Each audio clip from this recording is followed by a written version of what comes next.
Então, pessoal, dando continuidade ao nosso curso de cálculo diferencial e integral 1. Pessoal, agora estamos com condições de estudar a concavidade e os pontos de inflexão para uma função, pessoal. O que vem ser essa concavidade e esses pontos de inflexão? A concavidade é a concavidade no sentido que vocês já estão habituados. Eu tenho ah, uma função polinomial do segundo grau, por exemplo, você tem uma f de x, aquela nossa ax ao quadrado, mais bx mais c. Você está diante de uma função como essa, você sabe estudar o gráfico dessa função, você sabe que se esse a for maior do que zero, isso aqui dá uma parábola com concavidade voltada para cima. Se esse a for negativo, isso aqui é uma parábola com concavidade voltada para baixo. Então vamos generalizar essa noção de concavidade, só que agora para funções quaisquer, pessoal. É isso que eu vou fazer.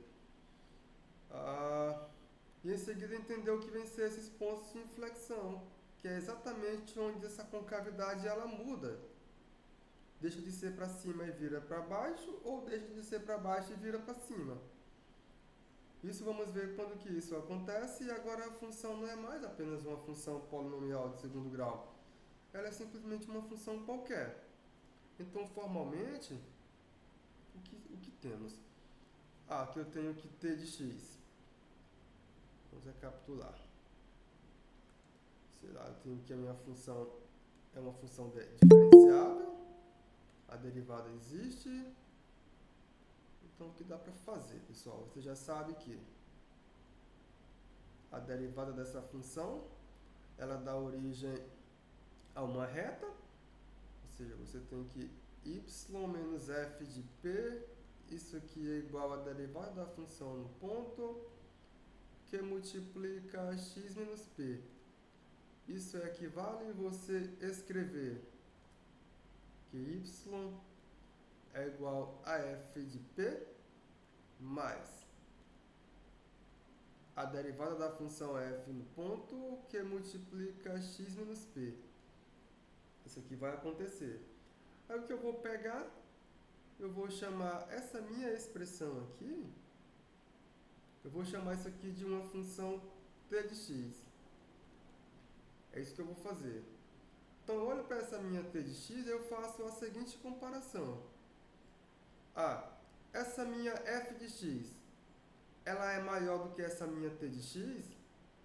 Se isso acontece, então eu digo que a minha função f, ela tem concavidade voltada para cima nesse intervalo aberto i.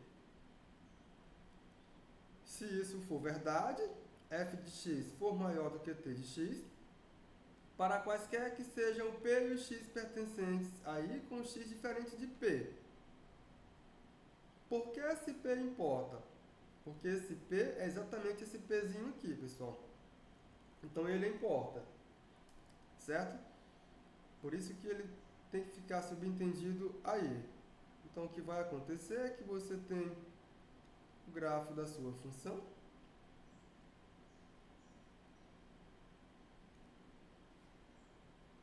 Você tem o gráfico da função. Eu marco os valores de x. Aqui eu marco os valores para y. Aqui é a origem. A nossa função é a seguinte função. Nossa função tem o seguinte gráfico, pessoal. Isso aqui em um intervalo i, não é em todo r. E para essa função nesse intervalo i, você está avaliando essa função somente nesse intervalo. Eu não considerei em todo o domínio, não. Aí você pegou um pontinho qualquer, um ponto como esse aqui. Para esse ponto que você escolheu, o que você pode fazer é simplesmente olhar para essa t de x. Essa t de x ela vai fazer isso aqui. E quando eu olhei para a minha t de x, eu percebi que a função está sendo maior do que essa minha t de x.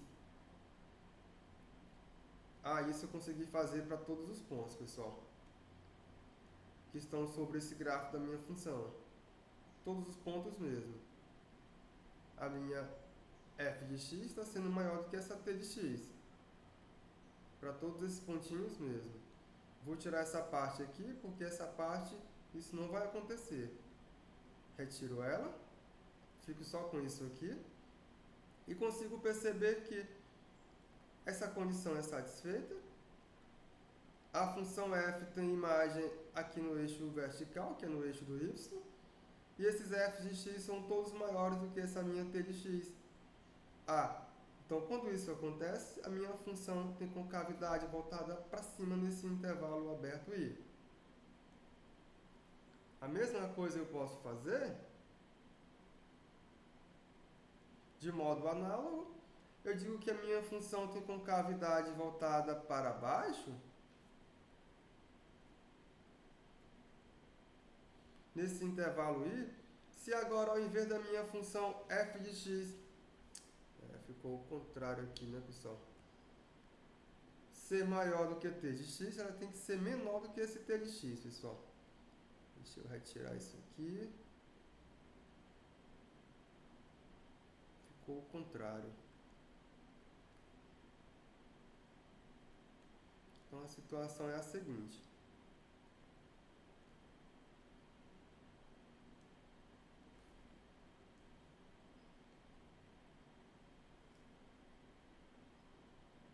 Eu marco os valores de x. Aqui os valores de y, que são minhas f's de x. Aí agora a minha função, eu tenho que ter um gráfico com comportamento desse jeito aqui em um intervalo I, pessoal. Não é mais como apareceu anteriormente, mas assim. Isso não é em todo o seu domínio? Não. Não é em todo o domínio. Simplesmente ao longo desse meu intervalo aberto I. Quando isso acontece, aí você vai olhar para a t de x, e ela está aqui em cima, enquanto que a minha f tem valores abaixo da minha t de x. Percebam. Então como isso aconteceu, a minha t de x está sendo maior do que a minha função f de x, então eu estou diante de uma concavidade voltada para baixo, pessoal. Essa é a definição formal. Aí, lá onde a minha concavidade ela vai trocar de posição, eu vou ter um nome especial para exatamente aquele pontinho. Então, se a minha função ela é contínua em P, ela tem que ser contínua. Dizemos que esse meu ponto P, ele é um ponto de inflexão de F, se existirem números reais A e B, com esse meu P pertencente ao intervalo AB, que está contido no domínio da função f, tal que essa minha f tenha concavidades de nomes contrários em AP e em BP. Então, o que vai acontecer é a seguinte situação.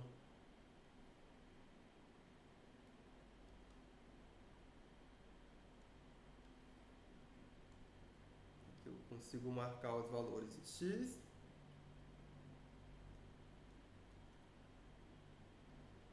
Eu marco os valores de y. Aqui é a nossa origem. Aí, pessoal, nossa função tem essa característica aqui. Ela faz isso aqui. Ela tem que ser contínua, esse pontinho P. E aqui é a nossa função f. Todo ponto sobre esse nosso conjunto em azul é um ponto do tipo x e f de x. X eu marco na horizontal e o f de x eu marco na vertical. Então você pegou um ponto qualquer, sei lá, eu peguei esse pontinho aqui, pessoal. Bem aqui. Peguei esse ponto P aqui, que vai me dar aqui x não, me dá P, e f de P. Aí o que acontece? Esse meu P, ele vai dividir o meu intervalo em dois subintervalos. Aqui eu tenho AP e em seguida eu tenho PAB. Para essa divisão que eu fiz, quando você sair considerando os pontos que estão ao longo do gráfico dessa minha função, no intervalo AP, intervalo aberto, o P ele não vai entrar, e você considerar as retas T que passam por estes pontinhos, como é que essas retas T vão se comportar, pessoal? Elas vão se comportar desta forma aqui. Aqui são as retas T. E para essas retas T que consideramos aqui, ou melhor, que existem, a função no intervalo de 0 a P está abaixo da reta T. Então a concavidade aqui está para baixo. Mas se eu continuar e agora considerar os pontos que estão exatamente no gráfico da função, quando eu considero a função restrita ao intervalo de P a B, pessoal. Quando eu faço isso, o que vai acontecer? Essas nossas retas T de x, elas vão satisfazer a seguinte condição. Condição que são essas. Ou seja, o gráfico da função para todos esses pontos, ele está acima da reta T de x, pessoal. Então aqui tem concavidade voltada para cima. E o ponto P, ele não entrou. Bem no ponto P foi que eu tive a mudança de uma concavidade voltada para baixo para concavidade voltada para cima. Então esse nosso ponto P aqui, ele recebe um nome especial e ele é chamado ponto de inflexão para a nossa função f, pessoal. É esse o nome que ele recebe, ponto de inflexão. Percebam, pessoal, que fazer essas continhas aqui para encontrar a concavidade, encontrar os pontos de inflexão caso exista para uma função, só desse jeito aqui, olhando para o comportamento do gráfico, não é simples, pessoal. Pode ser que o trabalho seja bem cansativo ou bem difícil, dependendo de como que é a função. Porque se é uma função polinomial do segundo grau, tem casos que fica bem simples, como por exemplo, se o B e o C são iguais a zero. Fica bem simples. Mas à medida que o B e C não vão zerando, já vai ficando um pouco mais difícil você tentar entender isso aqui. Então não é tarefa fácil você tentar enxergar essa concavidade, se ela é para cima ou se ela é para baixo, ou se esses pontos de inflexão existem, só olhando para a função e seus valores a fim de encontrar o seu gráfico e ver realmente, visivelmente, se esse gráfico está para cima ou está para baixo. Isso não é fácil, pessoal. Se a sua concavidade está para cima ou está para baixo. Então, para isso, aqui temos um teorema, que é esse nosso teorema 1.4, que ele vai facilitar as contas. Por que ele facilita as contas, pessoal?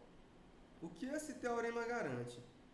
Eu tenho que f é uma função que admite derivada de até segunda ordem, nesse intervalo aberto I, certo? A derivada tem que existir, pessoal. A derivada segunda, não é a primeira. Aí, pessoal, se acontecer o seguinte, aqui no meu item A, se essa minha função tem derivada segunda no ponto x maior do que zero, para todo x pertencente a esse meu intervalo I, então a minha função f terá concavidade voltada para cima nesse meu intervalo I. Se essa minha função possui derivada segunda menor do que zero para todo x pertencente a esse intervalo I, então a minha função terá, o gráfico da minha função terá concavidade voltada para baixo nesse meu intervalo I. Então, utilizar a derivada da função é mais simples do que você olhar só para o gráfico da função ou para as imagens da função e tentar dizer se aquela concavidade é para baixo ou é para cima, pessoal. É mais simples você aplicar a derivada segunda. Fica bem melhor de fazer as contas do que você olhar para a função sem tomar suas derivadas de segunda ordem. Como é que argumentamos esse resultado, pessoal? Deixa eu ver se sai alguma coisa. eu ver se sai alguma coisa, né, pessoal? Então vamos lá. Eu vou considerar a seguinte função. Então seja a nossa função, vou chamar ela de g de x, que é uma função f de x menos at de x. Essa é a nossa função. Na verdade, ficaria f menos fp menos derivada que multiplica x menos p. Isso aqui, na verdade, dá isso aqui. Certo? Vou escrever aqui só para que vocês vejam como é que é a cara dessa função, pessoal. Ela seria isso aqui, menos f de p, menos derivada da função f no ponto p, que multiplica x menos p. Essa seria a função g. Ou essa é a função g. Não seria, não. Ela é. Então, essa é a nossa função g. Aí eu vou estudar essa minha função g em termos de suas derivadas. Como a f é diferenciável e a g também, o que temos, pessoal? Eu posso derivar essa minha função g. Então, quando eu derivo ela a primeira vez, isso aqui é eu derivar a f a primeira vez, menos a derivada da t de primeira ordem. É isso que eu vou fazer. É exatamente isso, pessoal. Só que quando você deriva a função t, quem é a função t? Deixa eu colocar ela aqui só para que possamos recapitular, pessoal. A função t de x é a derivada da função f no ponto p, que multiplica x menos p. Esse meu p está fixo. Se você derivar essa função t, você vai obter que isso aqui é igual a derivada de uma constante, que é a f ponto p, vezes x menos p. Isso aqui é somente a derivada da função f no ponto p. É o que vai acontecer isso aqui. Então eu posso trocar essa informação por f ponto x menos f ponto de p. É isso mesmo. Assim que é a derivada da função g em um ponto x qualquer. Daí, pessoal, o que vai acontecer? Eu vou começar a olhar para minhas hipóteses. Então, aqui no item A, o que temos? A derivada segunda dessa minha função f, ela é maior do que zero, nesse meu intervalo I. Se essa derivada segunda é maior do que zero, o que isso vai nos dizer, pessoal? Então, a minha função derivada primeira, ela é crescente.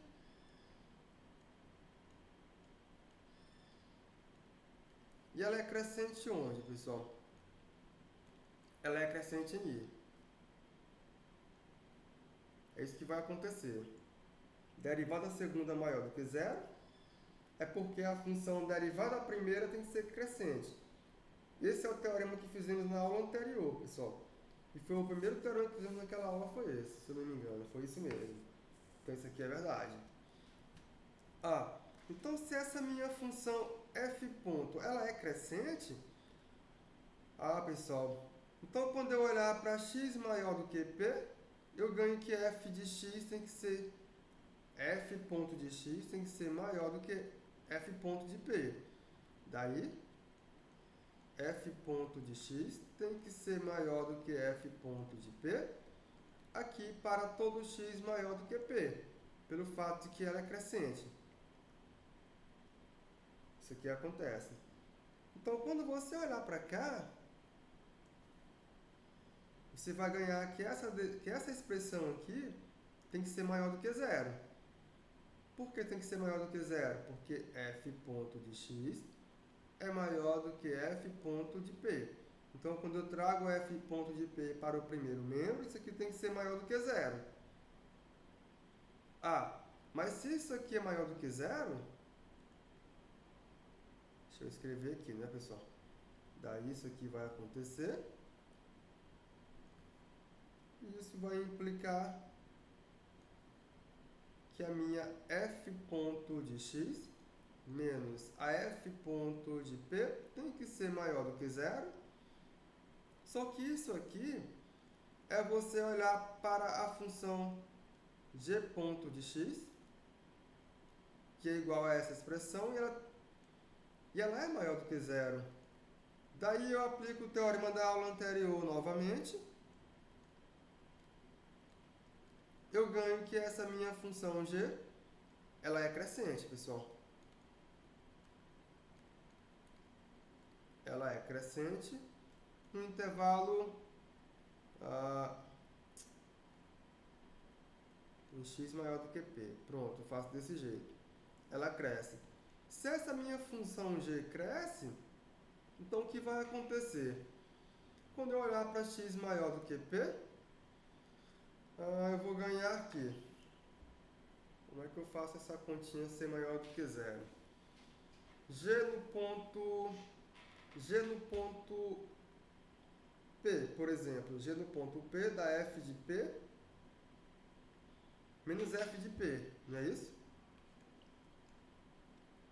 Tá aqui. T no ponto P. Não, pessoal. Está faltando f de P. Deixa eu escrever ele aqui, está faltando. Está faltando f de P aqui. É f de P mais isso aqui. Agora está correto. Que é uma constante. Aqui é a nossa t de x. Agora sim. T no ponto P é f de P. F no ponto de P é f de P. Então, como?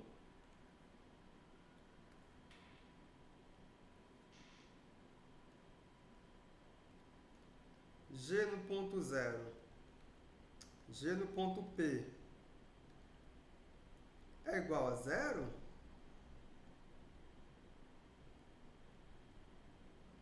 E essa função, ela é crescente? Então, para todo x que considerarmos maior do que p, o que obtemos, pessoal? Eu obtenho que a minha função g de x tem que ser maior do que g de p, que é igual a zero. Só que a função g de x, ela é exatamente f de x menos a função t de x. Então isso aqui vai nos dizer que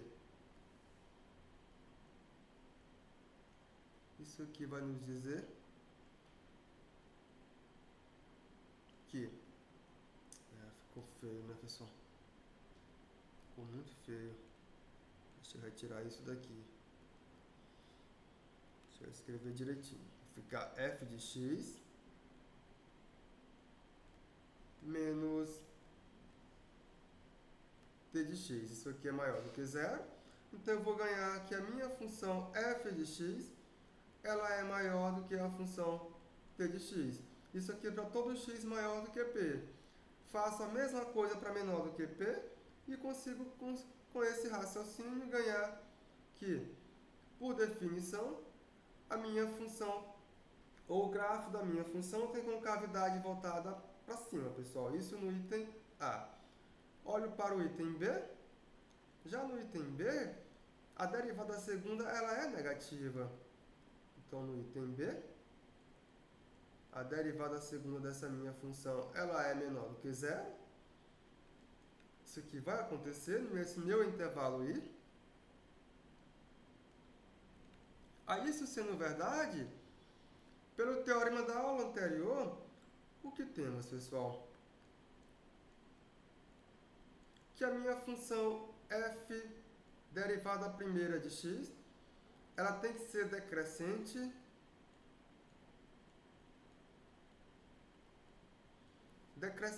onde? Nesse meu intervalo I.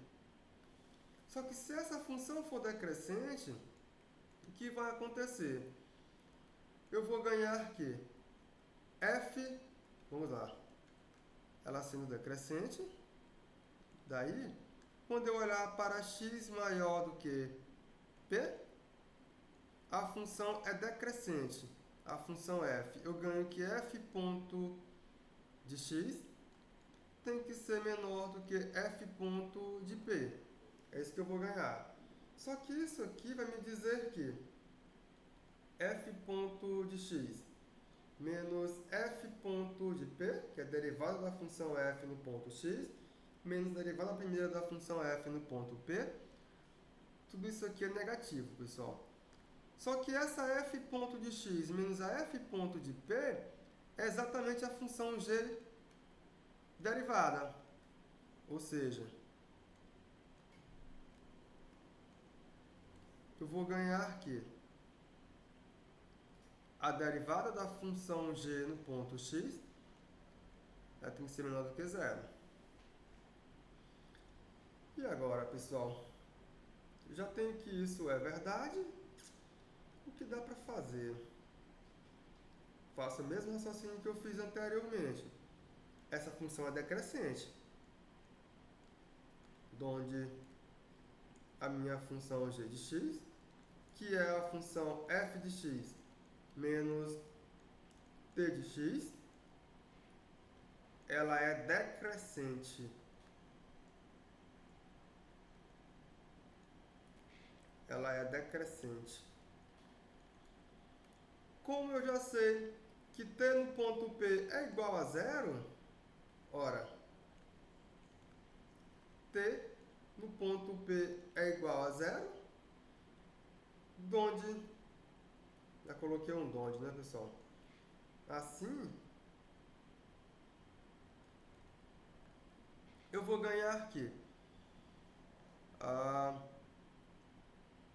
t no ponto P é igual a zero, não, pessoal. G, tá errado isso aqui. G no ponto T é igual a zero. Ora, G no ponto T é igual a zero. E assim, eu ganho que sempre que esse meu x for maior do que P, eu vou ganhar que G de x tem que ser menor do que G de T, que é igual a zero.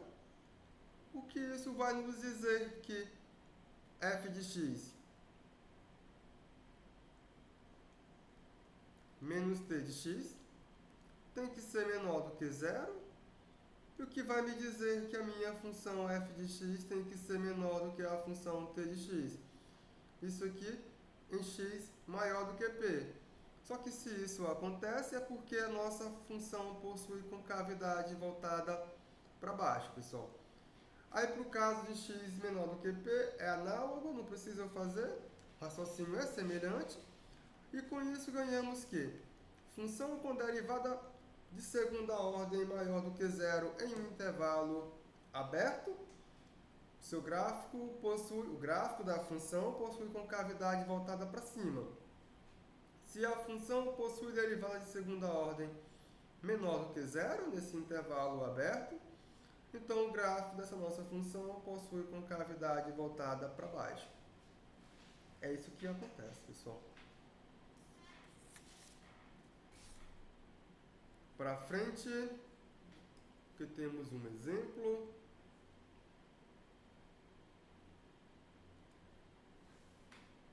E o que pede nosso exemplo? Eu tenho uma função, que é a função exponencial de x de menos x ao quadrado sobre 2. Aí ele pede para estudar f com relação à concavidade, e em seguida ele quer saber se tem pontos de inflexão, né, pessoal?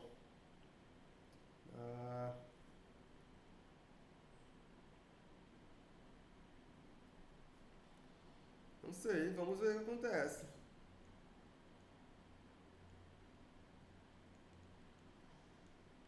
Então vamos lá, pessoal. Essa minha função é uma função muito boa porque ela é diferenciável. Logo, essa função tem derivada primeira. Em seguida, ela possui derivada segunda. Essa função é boa. Então, o que temos, pessoal? Se eu derivo f a primeira vez, eu obtenho menos x, que multiplica exponencial de menos x ao quadrado sobre 2. Derivei em cima, ficou só menos x, vezes exponencial de menos x ao quadrado sobre 2. Correto, pessoal? Derivo novamente. Agora eu vou aplicar derivada do produto a uma função composta, vai ficar a derivada do produto como uma função composta. Isso aqui vai ficar menos 1, que multiplica a exponencial de menos x ao quadrado sobre 2, menos, aqui vai ficar, menos com menos vai ficar mais, x ao quadrado, exponencial de menos x ao quadrado sobre 2. Essa é a continha. Dá para ajeitar? Dá, né, pessoal? Isto é, a nossa função derivada segunda da função f, ela é simplesmente x ao quadrado menos 1, que multiplica a exponencial de menos x ao quadrado sobre 2.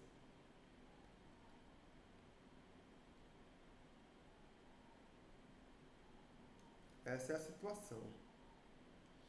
Isso aqui é verdade para todo x que você considerar real, pessoal, não tem nenhum problema. Qual o próximo passo? É enxergar se essa função, ela é a função derivada, segunda, é maior do que zero ou se ela é menor do que zero. Esse é o próximo passo. Daí, pessoal, olhar se essa função é positiva ou negativa, eu só vou olhar para x ao quadrado menos 1, porque a exponencial de menos x ao quadrado sobre 2, isso aqui não será negativo, será sempre positivo. Então, o sinal dessa minha derivada segunda só depende da expressão x ao quadrado menos 1. Daí o que eu vou conseguir é o seguinte, derivada da função f, derivada segunda em relação à variável x. Isso aqui é x ao quadrado menos 1, que multiplica a exponencial de menos x ao quadrado sobre 2. Isso aqui vai ser maior do que zero se e somente se x ao quadrado menos 1 for maior do que zero. Onde é que a função x ao quadrado menos 1 é maior do que zero, pessoal? Essa função será maior do que zero sempre que esse meu x for maior do que 1. É isso mesmo. X ao quadrado é maior do que 1. X ao quadrado, não o x. Então, para que isso seja maior do que zero, o x tem que estar maior do que 1 e menor do que menos 1. É isso mesmo. Você vai olhar para essa função. Aqui você tem menos 1. Aqui você tem 1. Então, o que vai acontecer é que aqui eu tenho negativo, aqui eu tenho positivo e aqui eu tenho positivo para a função x ao quadrado menos 1. E é só ela que importa para essa função derivada segunda, pessoal. É só ela mesmo. Assim, deixa eu escrever assim. Como x ao quadrado menos 1 é maior do que zero. Aqui para x menor do que menos 1 e x maior do que 1, então a nossa função derivada segunda de f em relação a x, ela será maior do que zero para todo x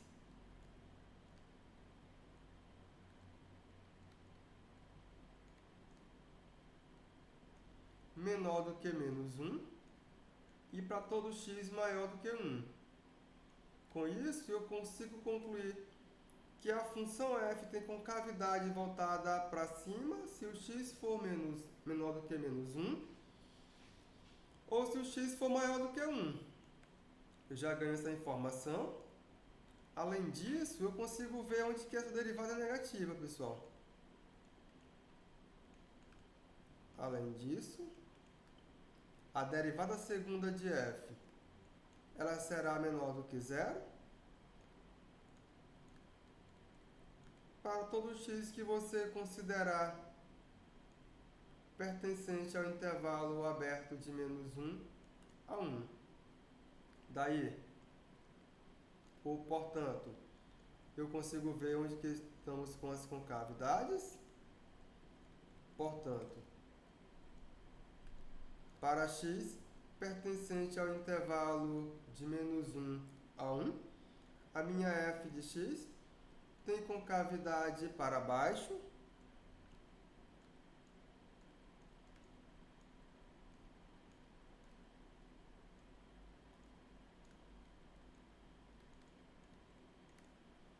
Agora, se meu x está menor do que menos 1 e está maior do que 1, então para x menor do que menos 1 e para esse meu x maior do que 1, a minha função f de x, ela tem concavidade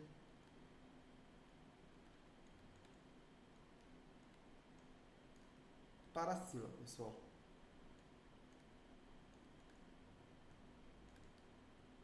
Por sua vez, como ela mudou aqui no menos 1 e mudou no ponto 1, menos 1 e 1 serão pontos de inflexão.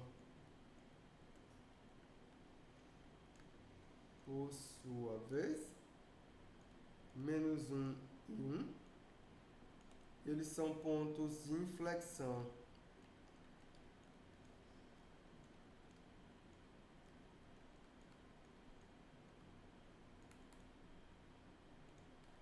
Então, quando você olhar para o gráfico dessa função, pessoal, vamos fazer aqui só o esboço para ver o que vai acontecer em termos de concavidade, não é isso? Que eu marco os valores para x, que eu marco os valores y. Essa é a nossa origem. Aqui eu tenho o pontinho menos 1. Aqui eu tenho o ponto 1, que são nossos pontos de inflexão. Tá aí, pessoal. O que vai acontecer? Cadê a nossa função? Nossa função, ela vai estar sempre acima do eixo y igual a 0, x igual a 0, não é isso? Não, y igual a 0. Então, x igual a 0, o eixo vertical. Essa função é as suas concavidades. Até o menos 1 é para cima. Então, aqui até o menos 1 ela tem concavidade para cima. Ela vem assim. Ficou feio, né? Assim. Quando chega aqui no menos 1 até o 1, a concavidade passa a ser voltada para baixo. Ela faz isso. Quando chegou no 1, a concavidade passou a ser voltada para cima novamente. Então, ela fez isso aqui. Basicamente, é isso que vai acontecer. Aqui no menos 1 e no 1, eu vou deixar em aberto, porque é exatamente onde ela vai mudar de concavidade, que são os nossos pontos de inflexão, pessoal. Então, isso vai acontecer.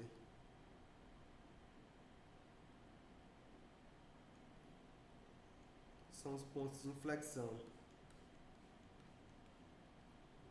É exatamente isso. Essa função, pessoal, se x tende a mais infinito, ela vai para mais infinito. Não é isso? Se x tende a mais infinito, ela vai para mais infinito? Não. Ela vai ficar 1 sobre x ao quadrado mais 2. Quando x vai para mais infinito, ela vai para 0. Quando x vai para menos infinito, ela vai acabar indo para mais infinito. Se ela se aproxima de 1, ela vai para a exponencial de menos 1/2. Se ela aproxima de menos 1, vai para o exponencial de 1/2 também, pessoal. Então ela se concentra aqui em cima. É isso mesmo. E desse jeito que ela se comporta. Não está bem bonito ainda não o gráfico, mas é só um esboço das suas concavidades. E aqui são os nossos pontos de inflexão.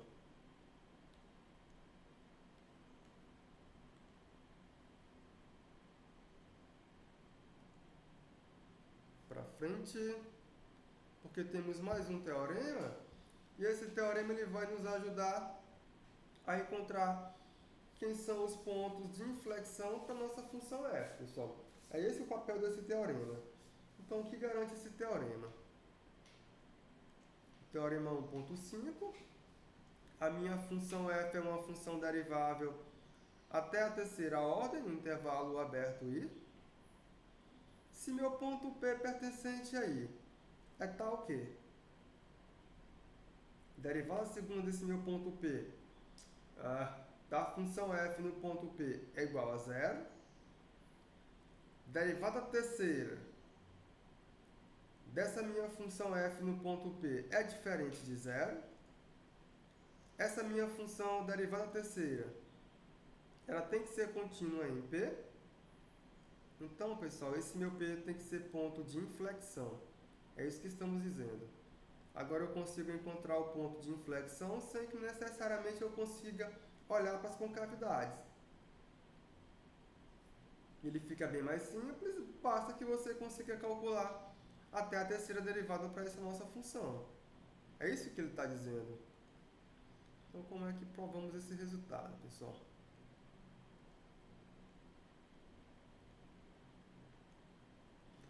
Como é que provamos esse resultado? Deixa eu escrever assim para ver se melhora.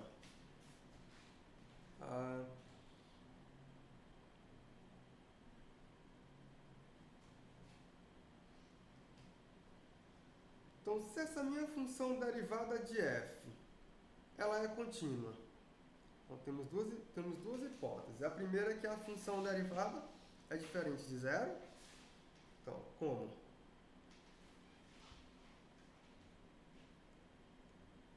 Derivada terceira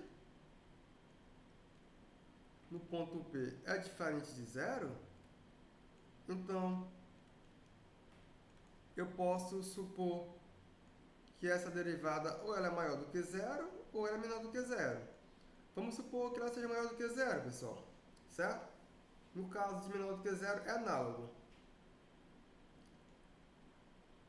Sendo essa função contínua, sendo derivada terceira contínua,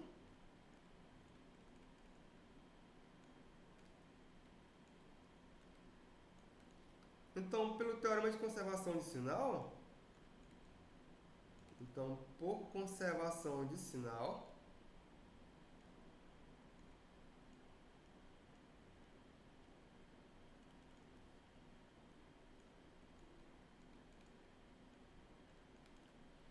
o que temos, pessoal? Temos que essa minha função derivada terceira,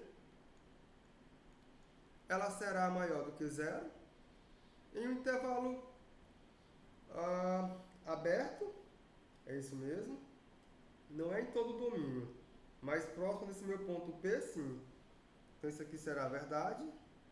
Em um intervalo de P menos, eu vou chamar de R, P mais R, sendo que esse R ele é maior do que 0, pessoal. Isso aqui eu faço por conservação do sinal. Pessoal, mas se a minha função derivada terceira de f ela é maior do que 0, é porque a função derivada segunda ela é crescente, que é exatamente o teorema que eu apresentei na aula anterior. Então, assim,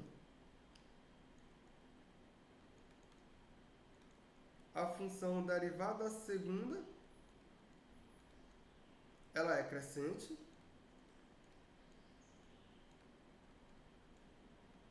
e ela é crescente onde, pessoal? No intervalo de P menos R, P mais R. essa função cresce. Ah, pessoal, então se essa função derivada segunda cresce, o que vai acontecer, né, pessoal? A derivada terceira maior do que zero, derivada segunda cresce. O que é a derivada segunda da função f no ponto zero? Eu conheço. Por hipótese, ela é igual a zero. Como? Derivada segunda da função f no ponto P é igual a zero? A minha função derivada segunda é crescente? Então, se você considerar qualquer x maior do que P, nesse intervalinho de P menos R, P mais R, o que temos, pessoal? A função sendo crescente, se x é maior do que P, a derivada segunda da função f nesse ponto x tem que ser maior do que a derivada segunda da função f no ponto P, que é igual a zero. A derivada segunda é maior do que zero, isso implica que a minha função f tem concavidade voltada para cima, pelo teorema anterior. F tem concavidade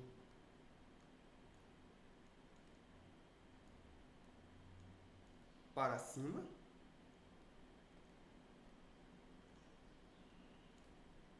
Onde, pessoal? No intervalo limitado por P e P mais R.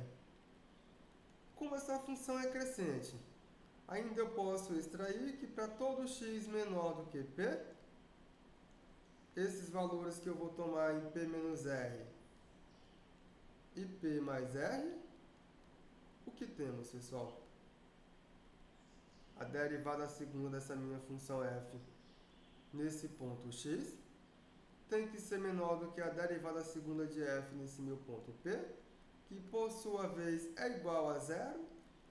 Isso aqui vai me dizer que a função f de x tem concavidade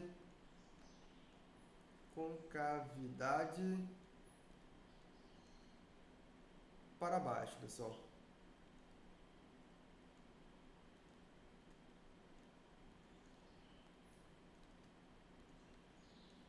Ah, pessoal, então a minha função apresentou a seguinte particularidade. Em um intervalinho, a sua concavidade está voltada para cima, depois ela passou a ser voltada para baixo. Bem aqui é o nosso ponto P. Aqui é f de P. Exatamente bem aqui. Se isso acontece, então por definição esse nosso ponto P ele é um ponto de inflexão, pessoal. É isso que aconteceu. E com isso conseguimos concluir o nosso raciocínio. Então, para que eu possa encontrar esse ponto de inflexão, eu encontro os pontos onde a derivada da minha função é zero. A derivada segunda da função é zero, não é a primeira não, pessoal. Certo? É a derivada segunda. Por exemplo, se eu considerar o exemplo anterior. No exemplo anterior, a minha função fx é essa funçãozinha aqui, pessoal. Eu já conheço a derivada segunda. A derivada segunda é igual a exponencial de x. Melhor, vou escrever assim. Ela é x ao quadrado menos 1, que multiplica a exponencial de menos x ao quadrado sobre 2. Daí, pessoal, a minha derivada segunda será igual a zero se somente se x ao quadrado menos 1 for igual a zero. Ah, isso aqui será verdade quando x for igual a mais ou menos 1. Como? A derivada terceira dessa minha função. Eu tenho que olhar para essa derivada, senão não dá certo não, pessoal. A derivada terceira dessa minha função, como que ela é dada? Ela é 2x, que multiplica a exponencial de menos x ao quadrado sobre 2 menos 2x, que multiplica x ao quadrado menos 1 vezes 2x. Não, pessoal, está errado. Está errado. Menos x, que multiplica x ao quadrado menos 1, exponencial de menos x ao quadrado sobre 2. Isso aqui é verdade. É tal que, quando você olhar para a derivada, ela é contínua. É tal que, vou escrever assim, ela é contínua. Ela é muito boa. Ela é contínua.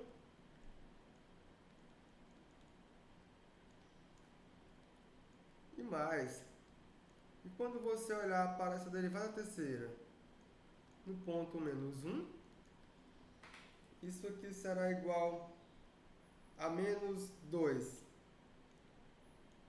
exponencial de menos 1 meio, que é diferente de zero. A derivada terceira no ponto 1, ela é igual a 2 exponencial de menos 1 meio, que também é diferente de zero. Portanto, pelo teorema anterior, x igual a menos 1 e esse nosso x igual a 1, eles são pontos de inflexão, pessoal. São pontos de inflexão.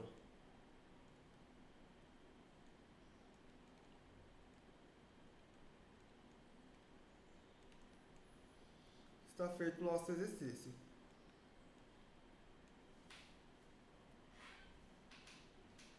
Temos um outro exercício.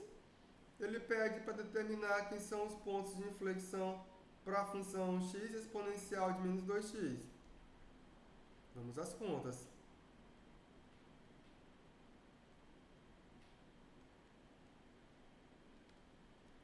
Então, o que temos, pessoal?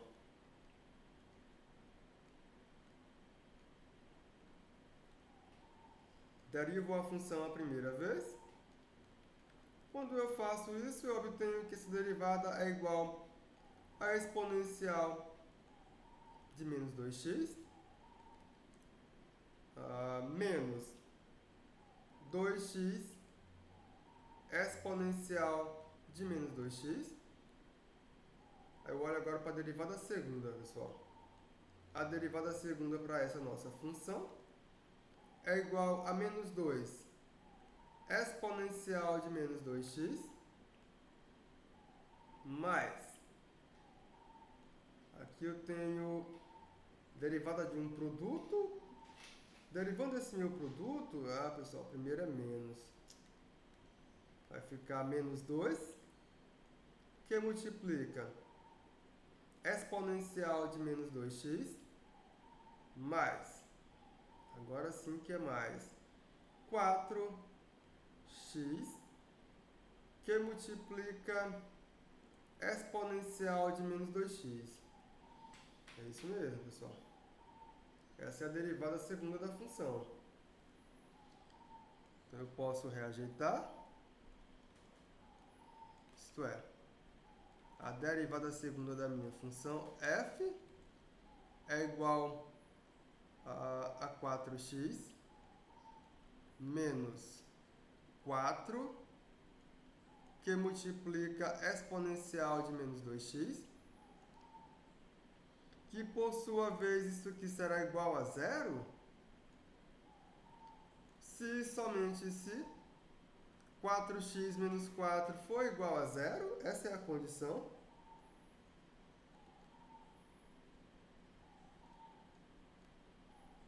Só que isso será verdade se somente se x for igual a 1.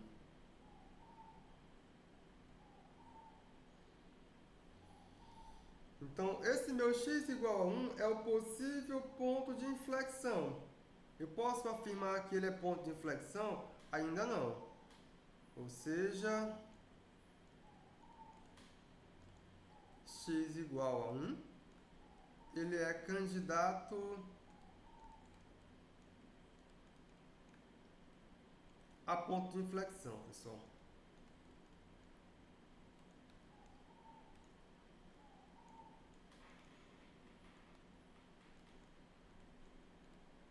Qual o próximo passo?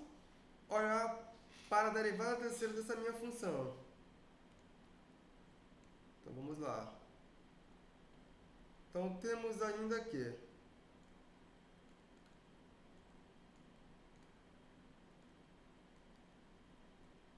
a derivada terceira da função f de x. Como que ela é dada, pessoal? A derivada terceira será igual a 4, que multiplica a exponencial de menos 2x, menos 2, que multiplica, derivei essa, está correto, conservo essa, derivo a outra, fica menos 2, que multiplica 4x, menos 4, que multiplica a exponencial de menos 2x. Essa é a derivada terceira. Ela é contínua, é muito boa essa função. Ela é contínua em x igual a 1, que é o nosso candidato. E mais, pessoal, além disso, quando eu olhar para a derivada terceira da função f, no ponto x igual a 1, o que vai acontecer? A derivada terceira no ponto x igual a 1, como que ela é dada? Ela será simplesmente 4 exponencial de menos 2, menos 2 vezes, aqui vai ficar 4 menos 4, que é 0, aqui eu não continuo mais, a expressão é essa, que é diferente de 0, onde agora sim eu posso concluir que esse meu x igual a 1, ele realmente é nosso ponto de inflexão, pessoal. Agora sim eu consegui concluir que isso é verdade. Antes eu tinha somente que ele seria um forte candidato, mas não garantiria que ele era ponto de inflexão não, pessoal. Certo? Por exemplo, você pode olhar para a função x elevado a 4, se ele é ponto de inflexão, a derivada é 0, mas a derivada ser igual a 0, isso aqui não necessariamente implica que é ponto de inflexão não, pessoal. Por exemplo, deixa eu colocar aqui como cuidado. Cuidado.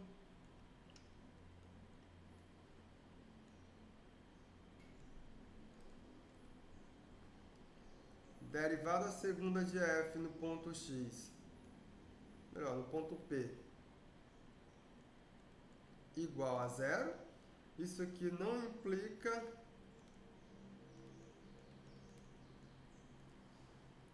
que esse nosso P, ele é ponto de inflexão, pessoal.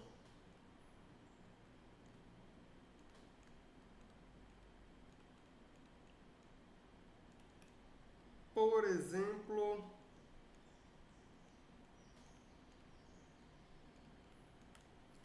se você olhar para a função f de x como sendo a função x elevado a 4, o que temos, pessoal?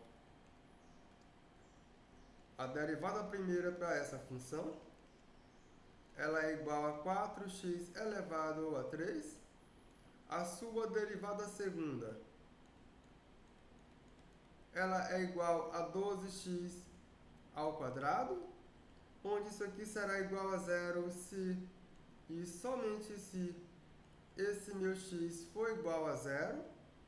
Porém, pessoal, x igual a 0 não é ponto de inflexão.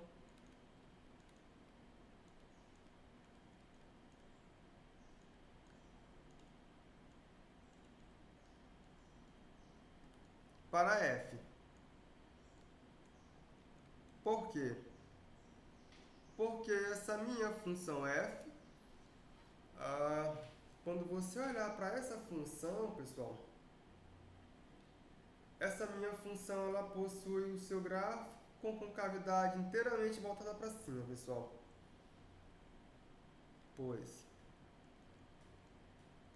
o gráfico dessa minha função tem concavidade completamente voltada para cima. Ele tem concavidade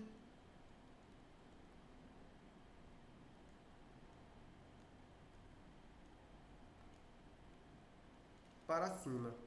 E para ser de inflexão, nesse ponto eu teria que ter antes dele ou depois dele gráficos com concavidades contrárias. Isso não aconteceu, então tome cuidado. Só isso aqui não basta, pessoal. Isso aqui ele dá um candidato, mas pode ser que ele não seja ponto de inflexão. Então o demais processo tem que ser continuado para que isso aconteça. Pessoal, é isso mesmo. No derivado novo dá 24x e vai acabar zerando. O que vai falhar aqui é a derivada terceira, vai falhar. Porque quando calcular a derivada terceira vai dar 24x. 24x para x igual a zero é zero, ela falha. Então tome esse cuidado. Para frente.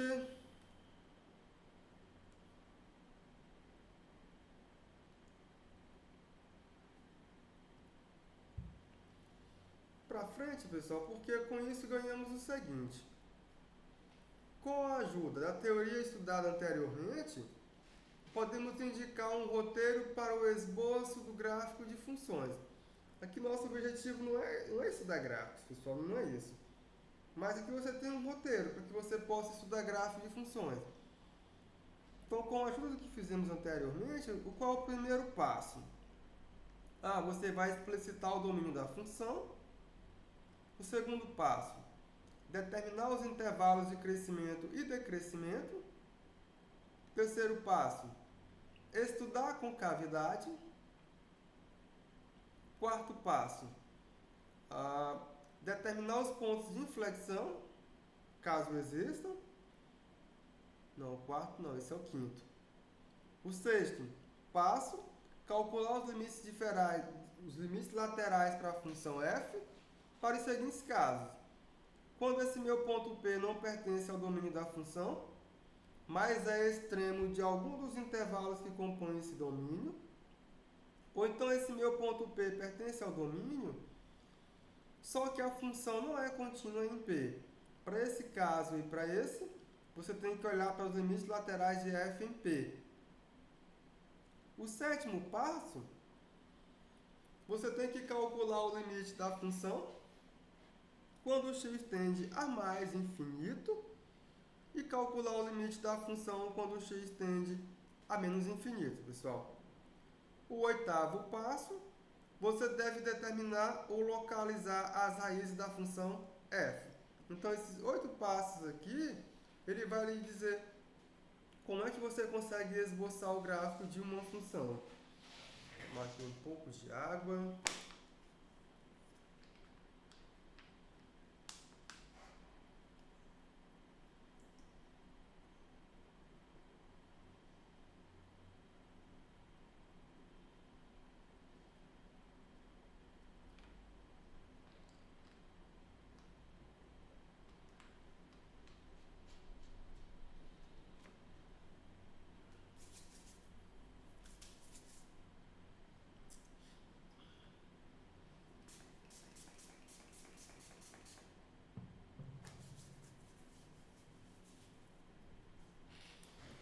Então esse é o roteiro, pessoal.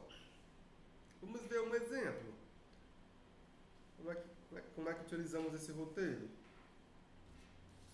Por exemplo, se eu olhar para a função x elevado a 3 menos x ao quadrado menos x mais 1, eu quero esboçar o gráfico para essa função, pessoal. Então o que eu tenho que fazer? Eu vou seguir aquele roteiro.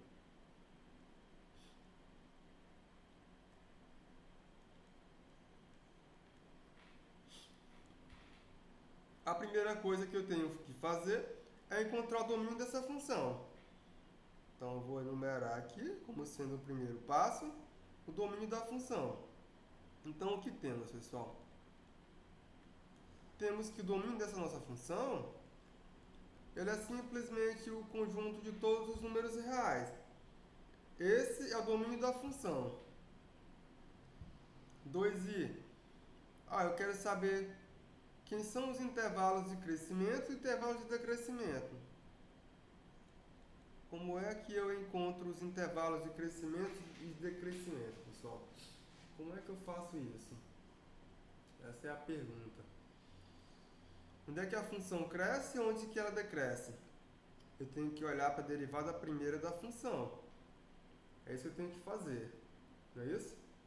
Onde é que a função cresce? Sempre que a sua derivada for maior do que zero, ela decresce quando a sua derivada for menor do que zero. Então, aqui temos que calculei a primeira derivada da função. Eu obtive a função 3x ao quadrado menos 2x menos 1. Foi isso que eu consegui obter. Aí eu quero ver onde que essa função ela é maior do que zero e onde que ela é menor do que zero.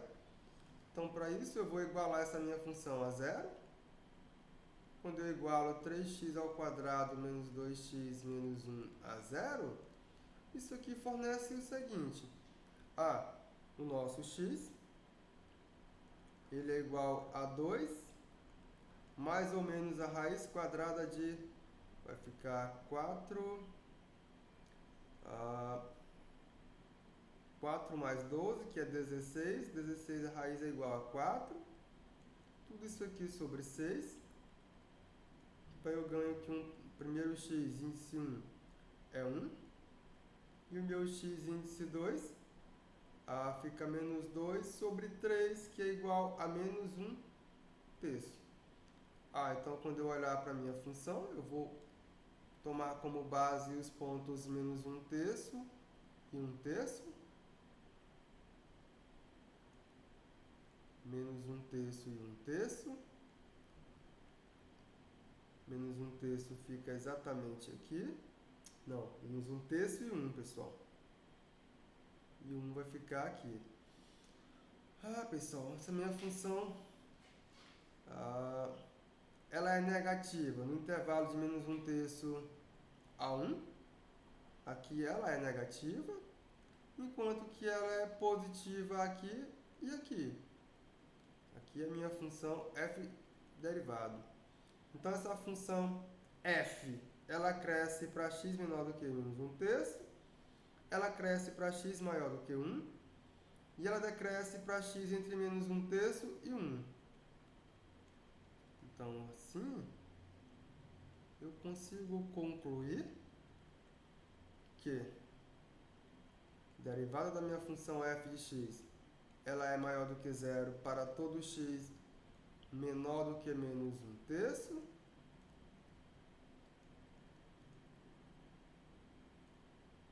E para todo x maior do que 1. Logo, a minha função f de x, ela é crescente aqui para todo x menor do que menos 1 terço e para todo x maior do que 1, pessoal. Isso vai acontecer. Aí eu vou olhar agora para a derivada da função f de x. Ela será negativa aqui para todo x pertencente ao intervalo de menos 1 terço e 1. Logo,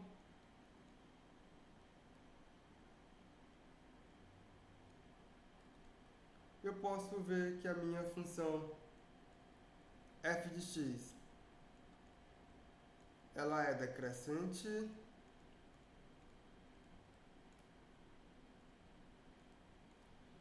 para todo x que você pegar nesse intervalinho aqui.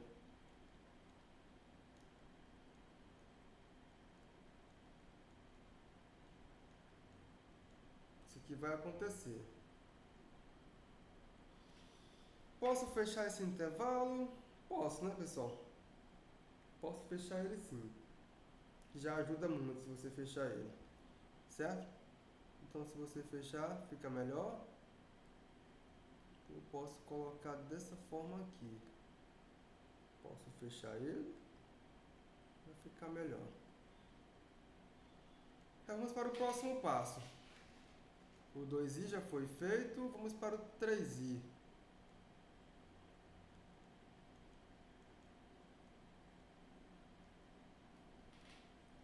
Eu tenho que olhar para a concavidade da função. Derivo essa função duas vezes. Então, temos que a derivada segunda para essa nossa função f. A primeira já foi feita. Quando eu derivar novamente, eu vou obter 6x menos 2. Isso aqui será igual a 6x menos 2. Daí, pessoal, essa minha expressão, daí, você ganha que 6x menos 2 é maior do que 0, se e somente se x é maior do que 2 sobre 6, ou seja, maior do que 1/3, e esse meu 6x menos 2 será menor do que 0, se e somente se esse meu x é menor do que 1/3. Logo, eu já sei como é que é dada a concavidade para a minha função. Logo, a minha função f de x, ela tem concavidade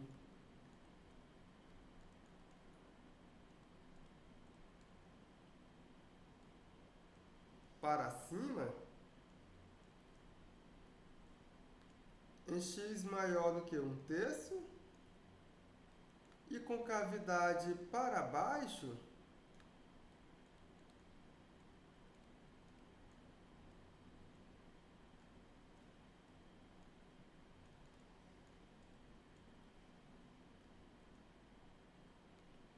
em x menor do que 1/3. Isso vai acontecer. Então, a concavidade já foi feita. Próximo passo, verificar se temos pontos de inflexão. Então, para me verificar o ponto de inflexão, eu tenho que derivar essa função novamente. Ou então, ver que no ponto 1/3 ela já muda de concavidade, né, pessoal? Mas vamos ver. Então, é o quarto passo, não é isso? É o quinto. A numeração ficou errada, né, pessoal? A numeração está errada. Aqui você vai olhar para a derivada segunda. Isso aqui é 0. Se e somente se 6x menos 2 é igual a 0. Isso aqui é verdade se e somente se x é igual a 1/3. E agora, pessoal? Vou olhar para a derivada terceira. Como? A derivada terceira para essa função, ela é igual a 6, que é diferente de 0 e é contínua. Então, eu garanto de imediato que o nosso x igual a 1/3, ele é ponto de inflexão.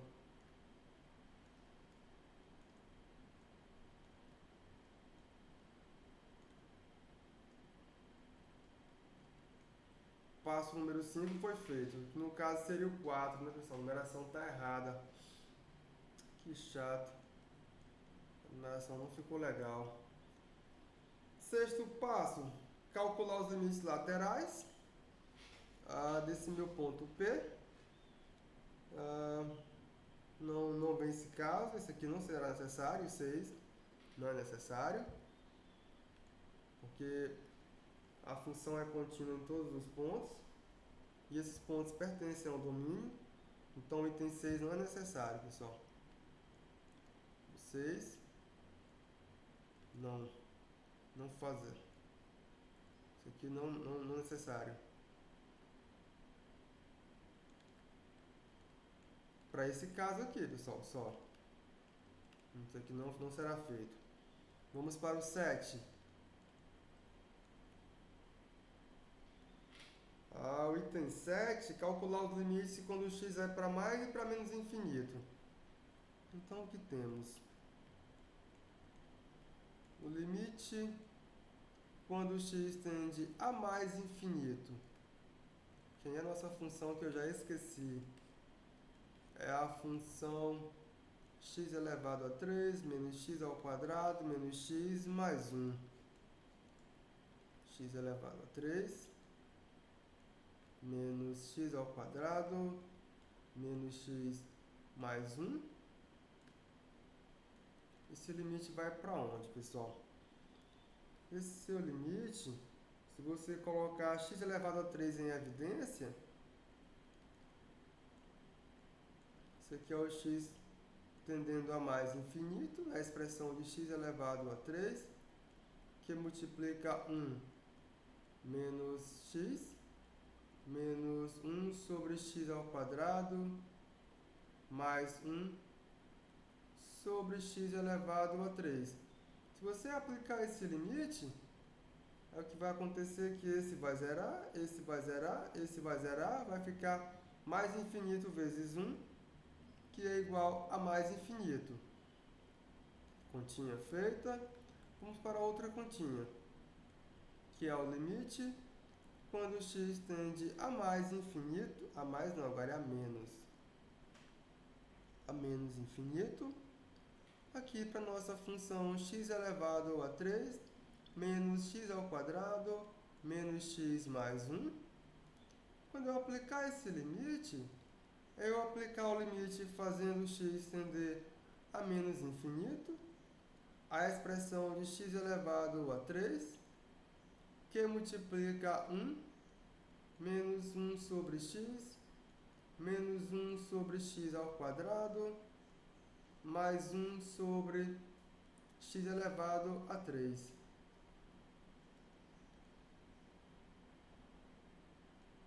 Aqui vem para 0, para 0, para 0, e aqui vai para 1. E esse limite vai ficar menos infinito vezes 1, que é igual a menos infinito. Então, o passo número 7 foi feito. E o último passo são as raízes da função. Pessoal, as raízes é mais complicado para encontrar, não é? Por exemplo, se x for igual a 1. Deu sorte, porque x igual a 1 já me dá uma raiz, né, pessoal?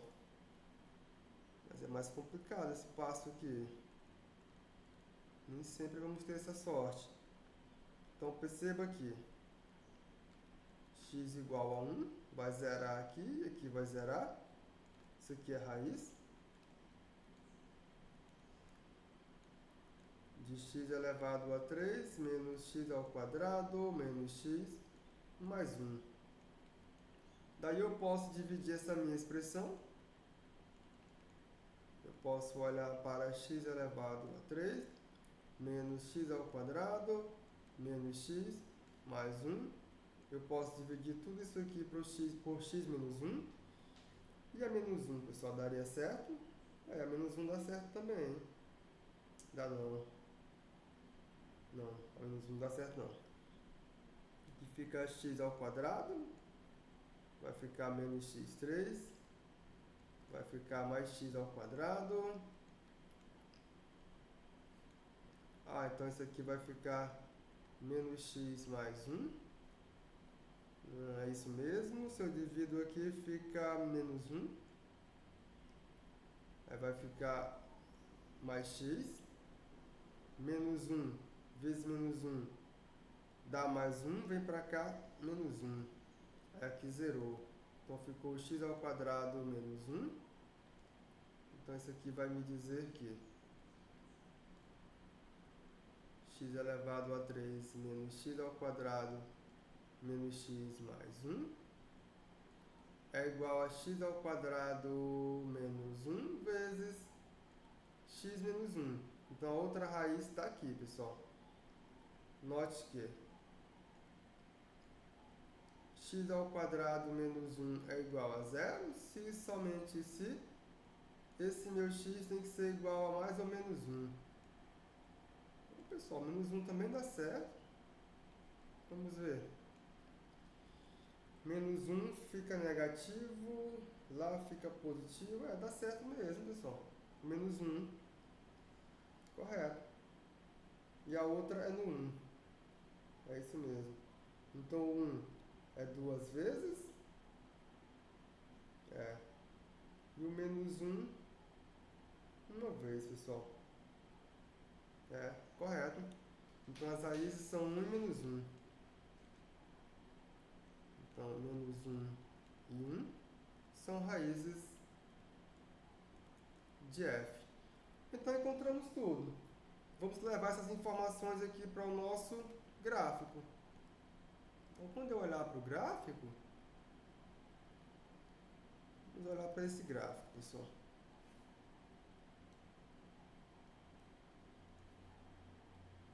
Aqui eu tenho os valores de x. Aqui os valores de y. Aqui eu tenho uma origem. Aqui temos menos 1. E aqui eu tenho 1. São as raízes para a nossa função f. O que mais que temos de informação, né, pessoal? Vamos ver o que mais que temos de informação.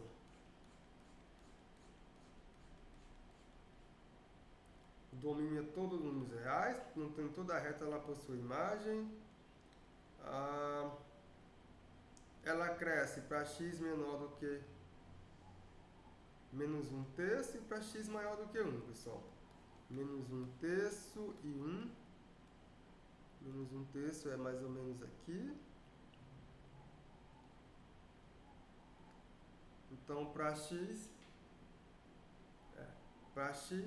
menor do que menos 1 terço, para cá ela vai crescer. Para x maior do que 1, também ela cresce. Nesse intervalo de menos 1 terço a 1, ela decresce. Temos mais concavidade para cima, para x maior do que 1 terço.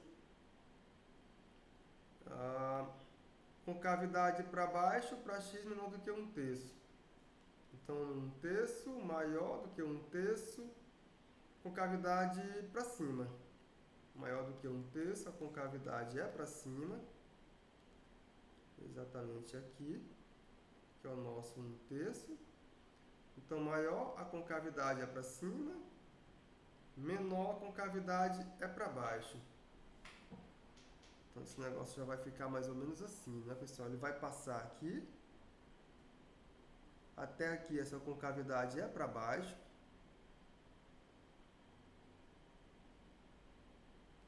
Depois daqui, a sua concavidade tende a ser para cima. Mas ele está ruim porque as raízes, né, pessoal?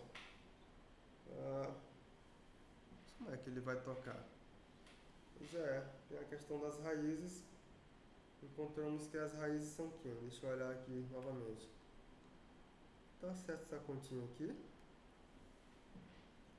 Menos 1 com 1 dá 0. Menos 1 está correto. Dá o menos 1. Pessoal. Ele tem 3 raízes. A1 é menos 1. A1 terço não é raiz. Não é. Fica 1 sobre 9, 27. Fica 1 sobre 9 mais 1 terço. Fica 27 menos 1 sobre 9. Não. 1 terço não é raiz. Então ele vai vir até aqui sem tocar. Ele não vai tocar. Mais ou menos até a sua imagem. Qual é a imagem de 1 terço, pessoal? Vamos ver o que é f de 1 terço. F de 1 terço, a imagem em 1/3 é igual a 1 sobre 27 menos 1 sobre 9 menos 1/3 mais 1. Isso é 27, fica 1, menos 27, não, menos 3.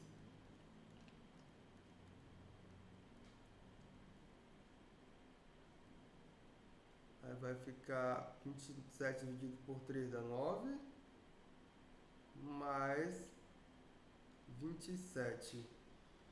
Aí vai ficar 9 menos 3 menos 12, mais 1 menos 11. Isso aqui vai ficar 16 sobre 27. Essa é a sua imagem. Não toca realmente não, pessoal. 16 sobre 27 dá quanto, não é, pessoal?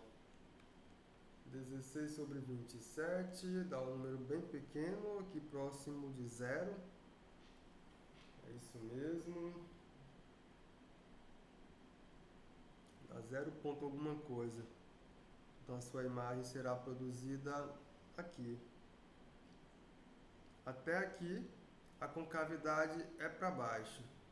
Quando chegar aqui a concavidade fica para cima, pessoal. É isso mesmo. Vamos lá. Vamos lá, vamos lá. Aqui ele toca. Nossa. Até aqui é para baixo. Aí chegar aqui ele vai mudar de concavidade. Ele vai passar aí para cima e tocando aqui no eixo do X no ponto 1. Ele vai fazer isso aqui. Aqui ele vai sofrer uma leve alteração. Ele vai tocar o eixo aqui e vai subir. Ele vai fazer isso aqui. Aí como o limite dessa minha função quando x tende a mais infinito, ela é mais infinita, então à medida que eu me aproximar, que eu me afastar de x igual a 1, a minha y tende a ficar muito grande, ela vai fazer isso aqui. Quando o x tende a menos infinito, a minha imagem tende a ir a menos infinito, esse negócio tende a ir aqui para baixo, pessoal. Então com isso conseguimos representar o gráfico da função x e f de x, e eu conheço esse comportamento. Está bem detalhado, é isso que acontece, conseguimos esboçar esse nosso gráfico. Foi isso que conseguimos fazer.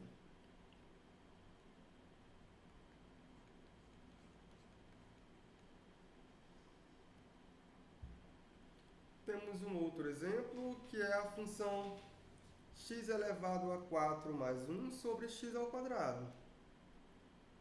Então vamos ver o que acontece com essa outra função.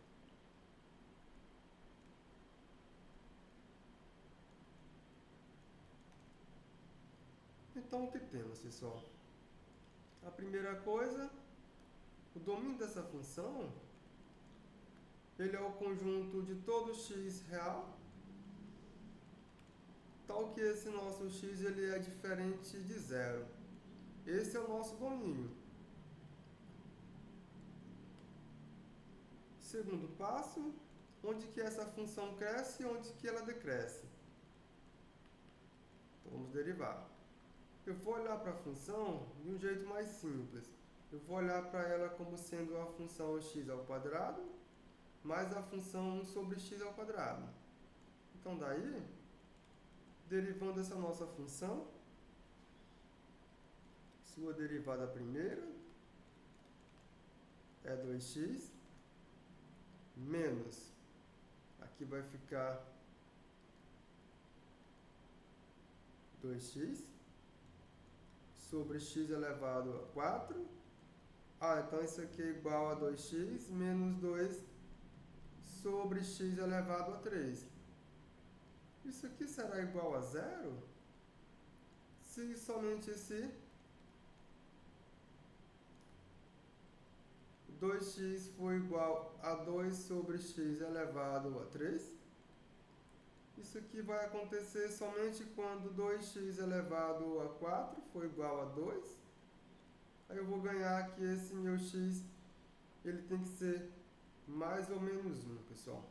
Esse é o nosso x, que satisfaz essa condição. a. Então esse meu x é mais ou menos 1. Ele me dá que essa minha função é 0. Mas aí, pessoal, quando é que esse negócio será maior do que 0 e quando é que será menor do que 0? O que vai acontecer é... o que acontece mesmo, né, pessoal? Vai ficar isso aqui. Quando esse nosso x for igual a... Quando esse nosso x estiver entre menos 1 e 1, a função assume... Claro, não pode ser 0. A função derivada negativa. É isso? Vamos ver. Vamos ver. Por exemplo, se esse nosso x for igual a 1 meio, fica 2 vezes 2, 4, 8, 16, fica o quê? Fica 2 sobre 16,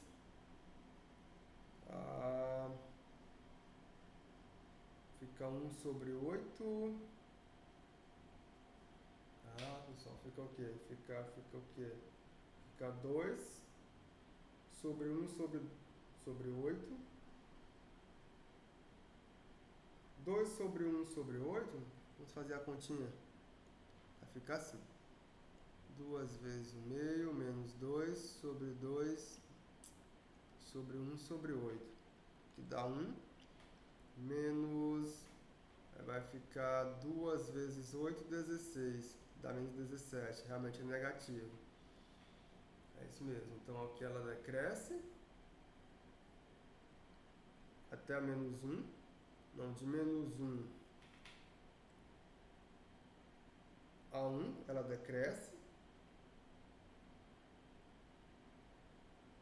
Enquanto... Não é o contrário não, pessoal. Vamos ver. Que fica assim, né? Fica 1 meio. Mas eu estou pegando 1. Tá certo, é 1 meio. Peguei 1 meio. Quando eu pegar 1 meio, vai ficar 1 meio vezes 2, que dá 1. Menos 2 dividido por 1 sobre 8. Isso aqui é igual a 1. Menos 2 vezes 8. Pessoal. Dá 1 menos 16. Dá negativo. Como dá negativo, a função decresce se eu tomo valores entre menos 1 e 1. Ela decresce. E ela vai crescer se eu tomar valores maiores do que 1 ou valores menores do que 1, exceto o 0, né, pessoal? Tá certo. Então, daí, ou melhor, de onde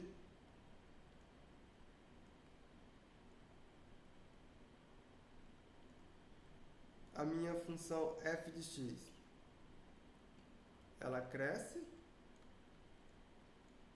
em x maior do que 1 e x menor do que menos 1.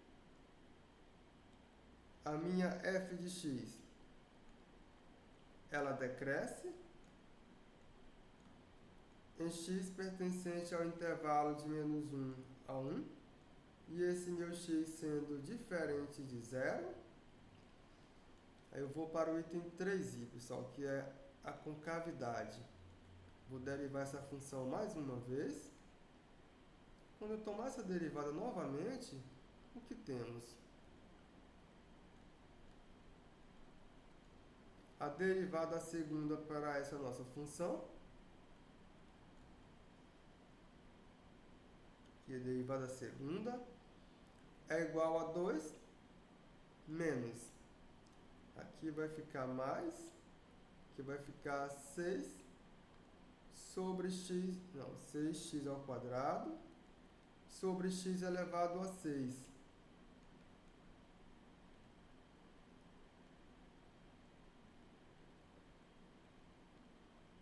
ficar mais 2, lá tinha x ao quadrado, ficou simplesmente x elevado a 4.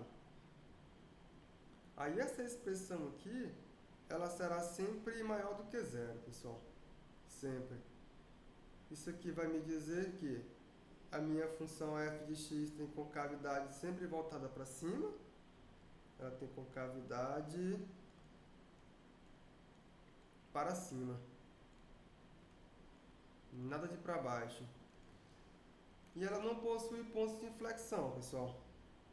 Além disso, não existem pontos de inflexão. Não existem pontos de inflexão.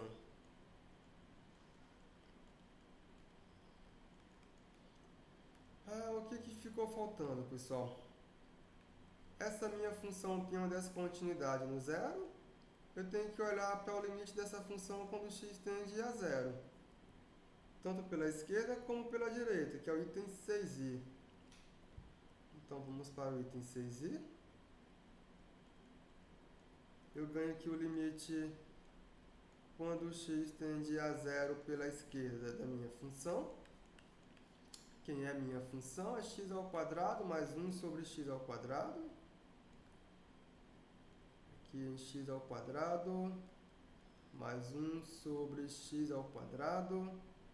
Se eu aplico o limite aqui pela esquerda, essa minha função tem qual limite, pessoal? Esse meu x tende a zero. Aqui vai para zero, não vai alterar nada. Esse aqui vai para mais infinito, pessoal. É isso mesmo. Fica 1 sobre... vai para mais infinito. É para cá que esse limite vai. E o limite dessa minha função, quando eu me aproximar dessa descontinuidade pela direita, para onde que esse limite vai, pessoal? Esse meu limite também vai para mais infinito. É para aqui que ele vai. É para cá que esse limite vai. Já foi feito. E quando o x vai para mais infinito? Que é o item 7. O limite. Quando o x tende a mais infinito, aqui da função x ao quadrado mais 1 sobre x ao quadrado. Esse parte aqui vai para zero, esse aqui vai para mais infinito. O limite quando x tende a menos infinito, para a função x ao quadrado mais 1 sobre x ao quadrado. Isso aqui também é igual a mais infinito. Essa função possui raízes. Pessoal, essa função vai ser igual a zero. Vamos ver. Possui raízes? Eu não sei. Vamos ver se ela possui raízes. X ao quadrado mais 1 sobre x ao quadrado. Isso aqui pode ser igual a zero. Aqui eu tenho a soma de dois números positivos, não negativos. Isso aqui só vai zerar quando esse fator aqui for zero, pessoal. Mas isso não pode. Essa função não possui raízes. Agora eu posso exibir esse nosso gráfico. Eu posso exibir esse gráfico, esboçar. Vamos ver aqui o que acontece.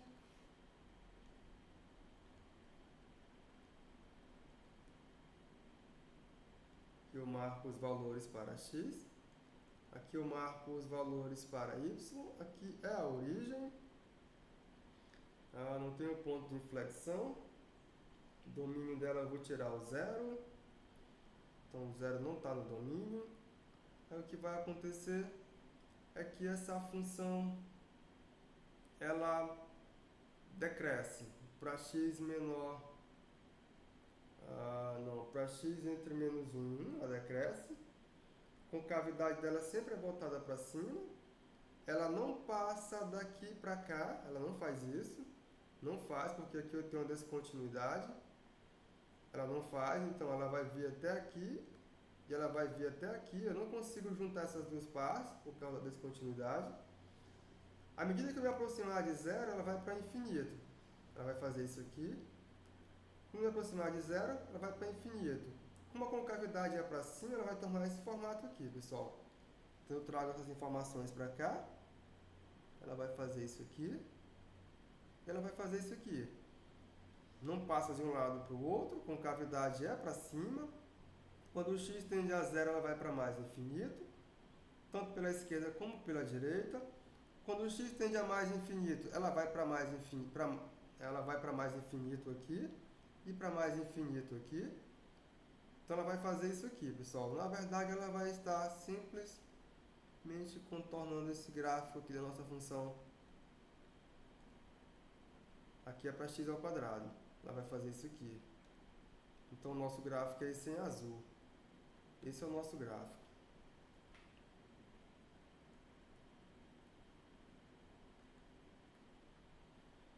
Aí continuando, pessoal, o que dá para a gente falar é que são os pontos de máximos e os pontos de mínimo, assim como os valores de máximo e o valor de mínimo.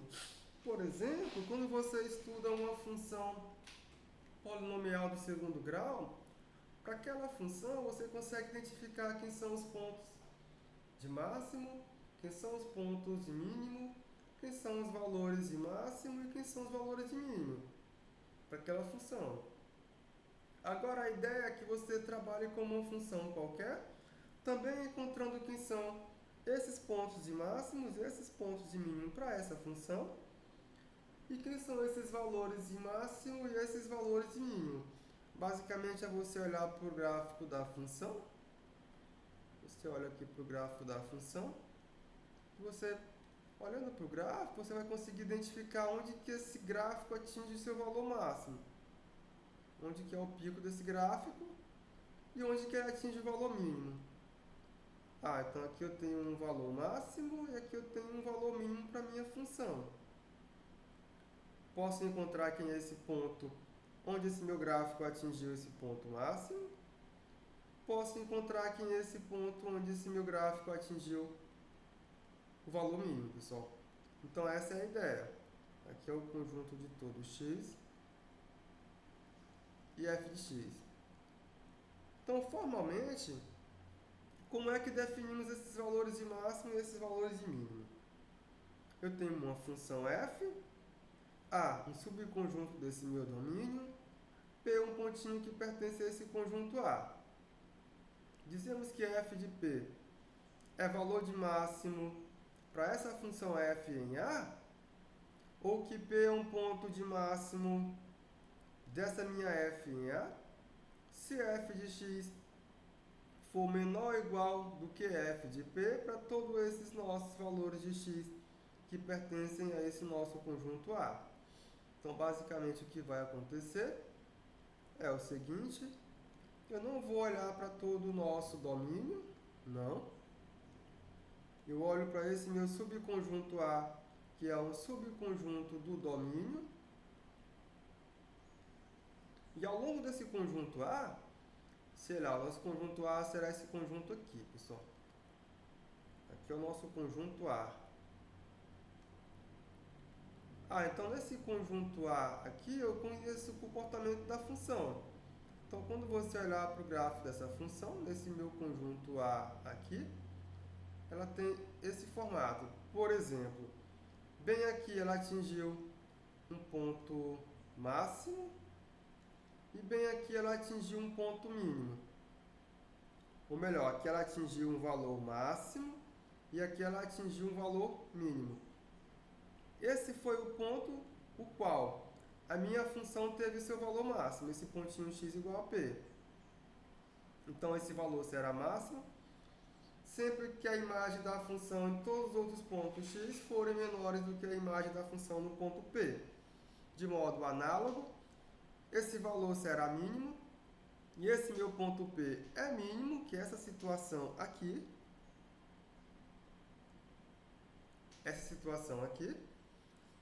Sempre que a minha função f de x for maior ou igual do que f de p, para todo x que pertence a esse nosso conjunto A. Então, essa é a situação, pessoal, que é representado aqui. Isso é um conjunto A, não é em todo o domínio. Aí, o que eu posso dizer? Que esse valor de máximo ele será global para f, e esse ponto P será um ponto de máximo global se essa minha f de x for menor do que f de p, agora é para todo x no domínio, pessoal. Aí a situação é um pouco mais geral, porque o que vai acontecer é isso daqui. Agora eu vou olhar para todo esse domínio.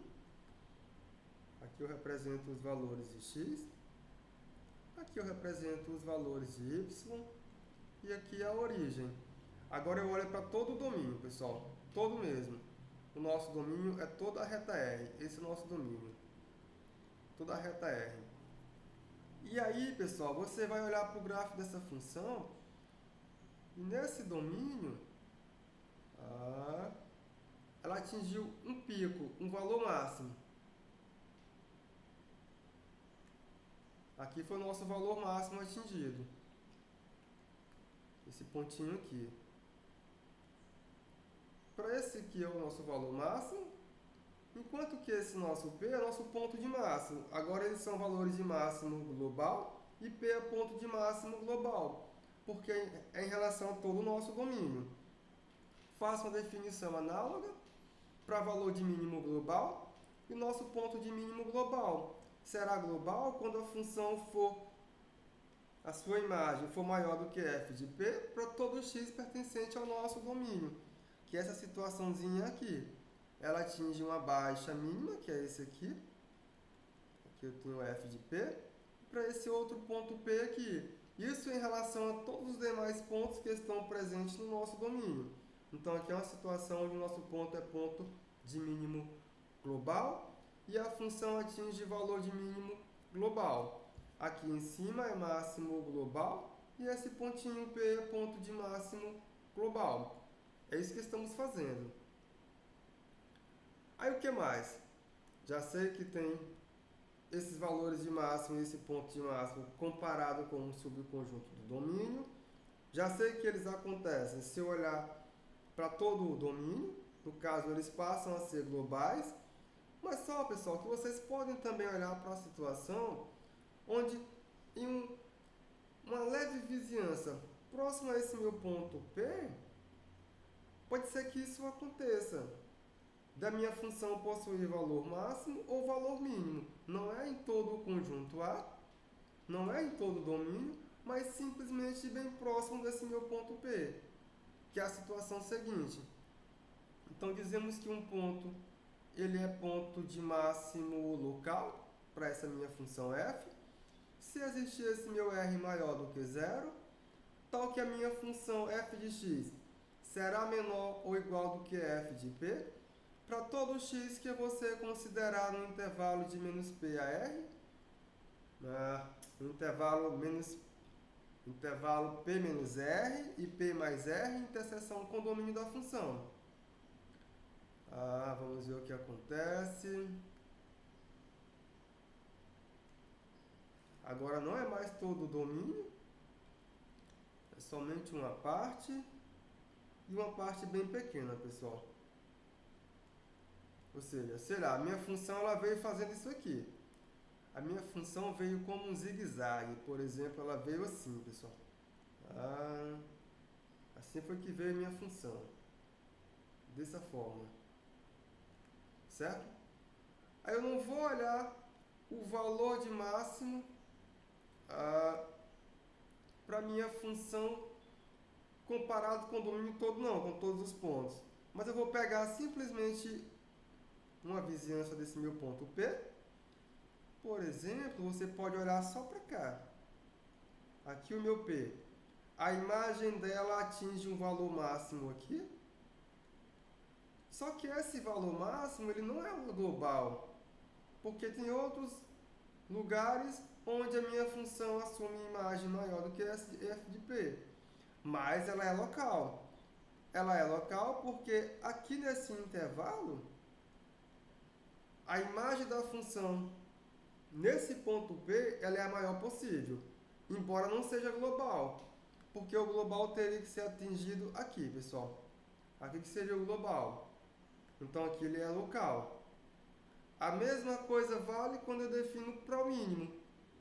Também eu vou ter esse intervalinho centrado em P, tal que a minha função ela é maior do que f de P para todo x que pertence a esse intervalo com centro nesse meu ponto P. Por exemplo, você pode olhar para cá, vou olhar para cá, e quando você olha para cá, esse pontinho P aqui, ele fornece um valor de mínimo aqui para a função f. Só que esse valor de mínimo, ele não é mínimo se você compara com todo o domínio da função, não, pessoal. Esse aqui também é mínimo, esse é mínimo e esse é mínimo. E esse aqui também. Só que se você olhar para esse intervalo centrado nesse meu ponto P, que é esse intervalinho aqui, esse meu ponto ele é ponto de mínimo local. Localmente ele é mínimo, globalmente ele não é mínimo. É isso que estamos fazendo. Então agora temos pontos de máximo, mínimo, globais, locais e pontos de máximo e mínimo referentes a um subconjunto do domínio, que é um pouco maior do que essa ideia de local. É isso que estamos fazendo. O que precisamos é identificar quem são esses pontos. Só olhando para a figura assim não é simples, pessoal, dá trabalho. Então eu vou construir um resultado, isso na próxima aula, que vai ajudar você a fazer essas contas sem ter que olhar para a função, olhando pontinho por pontinho a cara da função. Não. Com esse resultado as contas saem de um jeito bem melhor, bem mais elegante. Isso fica para a próxima aula, pessoal.